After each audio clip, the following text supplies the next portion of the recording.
Selamat datang di Pojok Santai.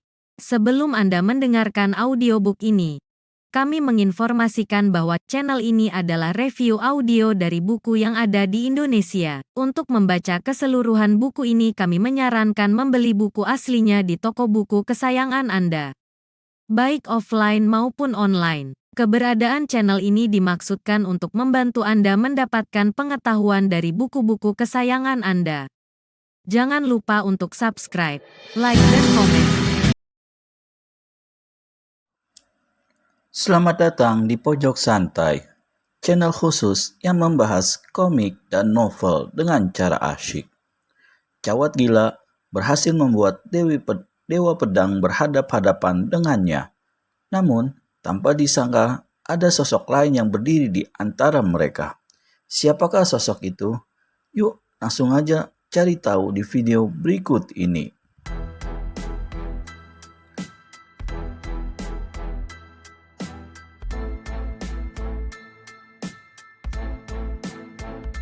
Suasana hening menegangkan. Cawat Gila, dengan memperhatikan sedikit suasana serta tempat di mana kita berada, serta memandang muka para tokoh-tokoh persilatan yang hadir di sini, kuharap kau jangan meneruskan maksud-maksud yang terkandung di hatimu. Hei, kunyuk jubah ungu, apakah kau bicara mengigau atau memang otakmu sudah miring? Tukas si Cawat Gila. Diajak bicara baik-baik tapi tak dijawab sedemikian rupa, maka panaslah hati Resi Godapati. Otakku mungkin sudah miring, tapi belum lagi semiringmu, jawabnya. Ini lagi contohnya manusia yang tidak tahu tingginya gunung dan dalamnya lautan. Kalau sudah bosan hidup, bilang saja, biar lekas-lekas kukirim roh busukmu ke neraka. Bicaramu terlalu besar, Cawat Gila. Nyalimu juga kelewat besar, Godapati. Kau masih belum punya 6 kepala seusin tangan, Cawat Gila. Oh, apakah kau punya nyawa rangkap? Menukasi si Cawat Gila.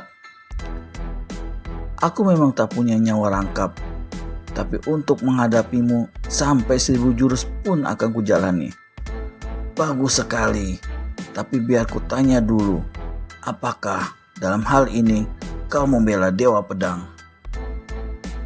Aku tak membela siapa-siapa. Lantas kenapa jual mulut? Jangan coba menunjukkan kebesaran budi serta kebaikanmu di muka orang banyak. Semua orang tahu perkumpulan yang bagaimana adanya, perkumpulan yang kau dirikan di Pulau Wuwutan. Semua orang di sini tahu bahwa kau adalah resi sesat bau tengik yang melakukan apa saja asal disumpal pantatnya dengan uang dan mulutnya dengan harta. Habis berkata begitu, si Cawat Gila tertawa terkekeh-kekeh. Tak ada jalan lain, kata Resi Godapati sambil mengeluarkan senjatanya, yaitu tombak berpala 3 yang terbuat dari emas. Rupanya kau betul-betul ingin cepat-cepat menghadap hantu neraka. Si Cawat Gila tertawa bergelak. Tiba-tiba dia melengking nyaring. Kedua tangannya dipukulkan ke muka. Angin laksana topan menggebubu. Resi Godapati melompat 6 tombak dan ayunkan tombak kepala 3-nya ke arah lawan, lalu susul dengan tendangan kaki kiri kanan. Hebatnya, sebelum tombak dan 2 tendangan mencapai sasaran yang diarah, tahu-tahu ketiga serangan tersebut sudah berubah arah ke bagian tubuh yang lain dari si Cawat Gila. Geram dan kaget juga si Cawat Gila melihat serangan lawan ini. Tubuhnya yang kurus kering itu berkelebat ganas. Kedua tangan sambar menyambar menimbulkan angin deras. Di lain pihak, Resi Godapati tiada henti mengirimkan serangan tombak emasnya yang sekaligus juga merupakan senjata pembenteng tubuhnya. Setelah 5 jurus berlalu dan dia masih belum dapat membuat suatu apapun terhadap lawannya, maka marahlah si Cawat Gila. Manusia sontoloyo, terima ini, bentak Cawat Gila. Tubuhnya lenyap. 2 tangan dan dua kakinya bergerak tak kelihatan. Kemudian terdengarlah jeritan Resi Godapati. Tombak emasnya kelihatan mental ke udara, sedang tubuhnya sendiri terlempar ke bawah panggung. Resi ini coba duduk bersila untuk mengalirkan tenaga dalam dan mengobati luka hebatnya.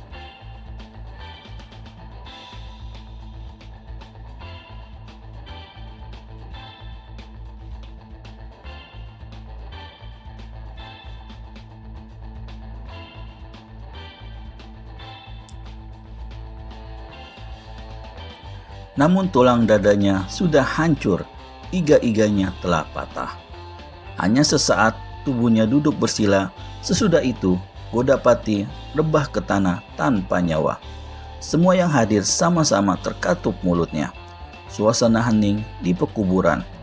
Si cawat gila tertawa membahak. Kemudian diputar tubuhnya menghadapi Dewa Pedang yang berdiri 9 tombak di depannya. Dia menyeringai dan berkata, "Kematianmu lebih buruk dari Resi Kep itu, Dewa Pedang." Perkataannya itu langsung saja ditutup dengan satu serangan dahsyat. Tangan kanan mencengkram ke muka, sedang tendangan kaki kiri menyeruak ke bawah selangkangan. Dewa Pedang yang memang sudah hampir hilang kesabarannya serta dendam terhadap kematian putranya, kini tidak tinggal diam. Tubuhnya merunduk. Kedua tangan dipukulkan ke muka. Inilah salah satu pukulan jarak jauh yang hebat yang hendak dilepaskannya.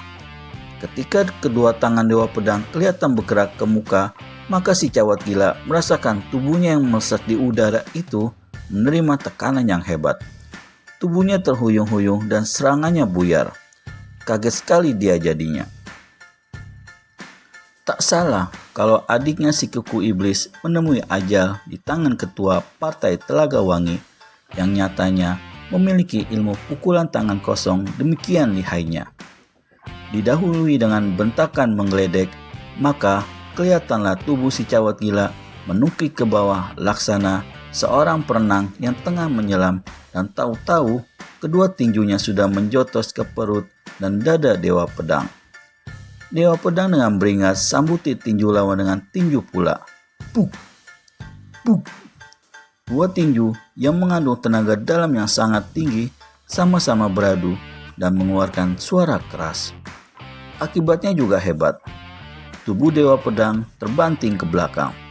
Kalau saja ilmu meringankan tubuhnya tidak sempurna, pastilah dia akan terus jatuh duduk atau terjerongkang di lantai panggung. Sebaliknya, si cawat gila sendiri kelihatan terpelanting ke belakang sampai 1 tombak. Untuk kedua kalinya, tokoh silat berotak miring ini jadi terkejut. Yang sudah-sudah, bila seorang lawan berani menyambuti 2 jotosannya, kalau tidak hancur kedua tangannya, pasti akan terluka tubuhnya di sebelah dalam. Tapi di saat itu, dilihatnya Dewa Pedang masih berdiri dan dalam keadaan segar bugar. Hanya kedua tangannya saja yang kelihatan kemerah-merahan. Mulut si cawat gila berkemak-kemik.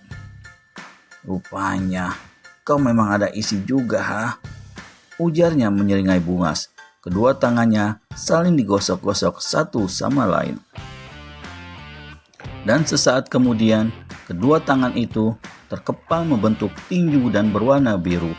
Dewa Pedang maklum kalau lawan hendak mengeluarkan ilmu pukulannya yang dahsyat, karenanya segera dia bersiap-siap.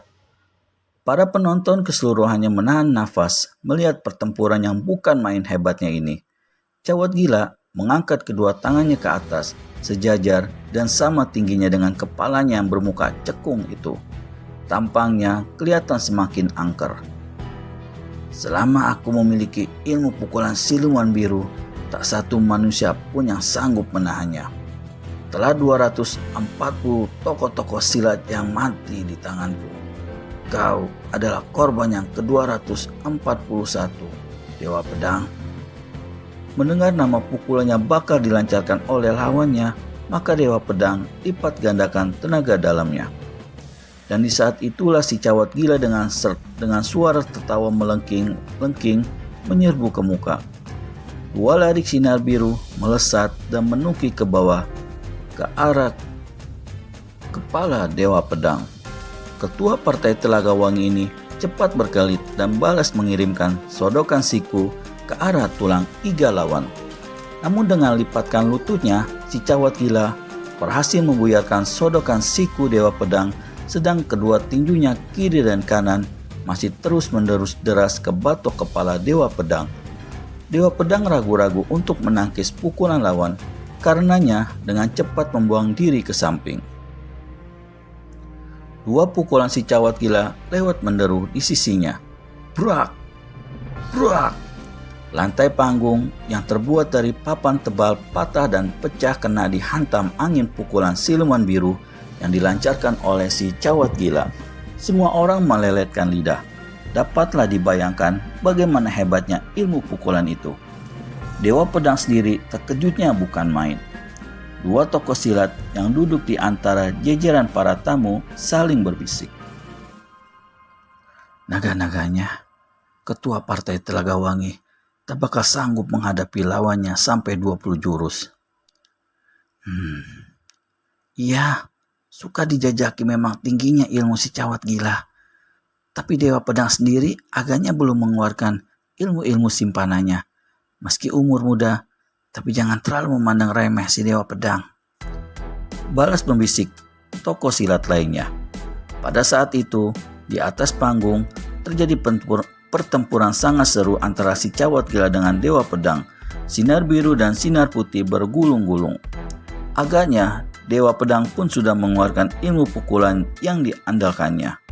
Di saat pertempuran berjalan seru-serunya itu, di saat semua mata hampir tak berkedip memandang ke atas panggung, maka terdengar pekikan-pekikan dahsyat itu, dan di detik itu pula mata semuanya menangkap bayangan 4 sosok tubuh. "Hentikan pertempuran!" membentak salah seorang dari keempat pendatang itu. Suaranya menggetarkan lembah, menyirapkan dada setiap yang hadir. Kemudian kelihatanlah 4 sosok tubuh gadis berbadan ramping berdiri di atas panggung. Ketika diperhatikan parasnya, maka gemparlah suasana mereka yang hadir. Bagaimana tidak, keempat gadis berbadan langsing bagus dan berkuning mulus itu memiliki paras-paras yang mengerikan. Paras tengkorak. Apa yang akan dilakukan 4 gadis berparas tengkorak itu? Daripada penasaran, segera subscribe dan tekan tombol lonceng untuk mendapat notifikasi video terbaru dari kami. Terima kasih dan sampai bertemu kembali.